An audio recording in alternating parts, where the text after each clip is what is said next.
राज्य उत्पादन शुल्क विभागाच्या वतीनं पुन्हा एकदा धडाकेबाज कारवाई केली असून या कारवाई अंतर्गत मद्यसाठा जप्त करण्यात आलाय। अवैध देशी विदेशी मद्य विक्री वाहतुकीवर, अवैध धाब्यांवर व अवैध बनावट विदेशी मद्य निर्मिती केंद्रांवर केलेल्या धडक कारवाईत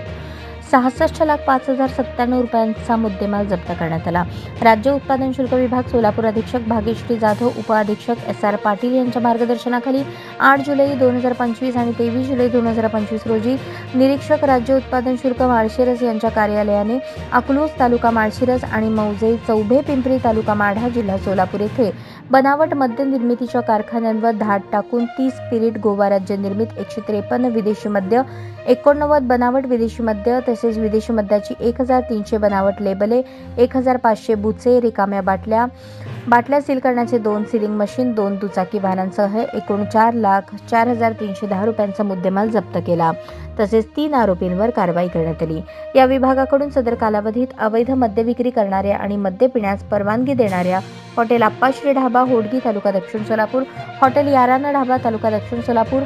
या ढाब्यांवर गुन्हे नोंदवण्यात आले असून 18 जणांवर कारवाई करण्यात आली आहे। ही कारवाई निरीक्षक RM Chaure, JN Patil, OV घाटगे, राकेश पवार, पंकज कुंभार, सचिन भवड, दुय्यम निरीक्षक SD कांबळे, नागरे, सुखदेव सिद्ध, सचिन शिंदे, सहाय्यक दुय्यम निरीक्षक भूमकर, मुकेश चव्हाण, मोहन जाधव, नंदकुमार वेळापुरे, देवीदास चौधरी, विनायक काळे, कपिल स्वामी, महिला जवान शिवानी मुंडे, दीपाली सरगर, वाहन चालक दीपक वाघमारे, सानप मारुती जडगे यांनी पार पाडली।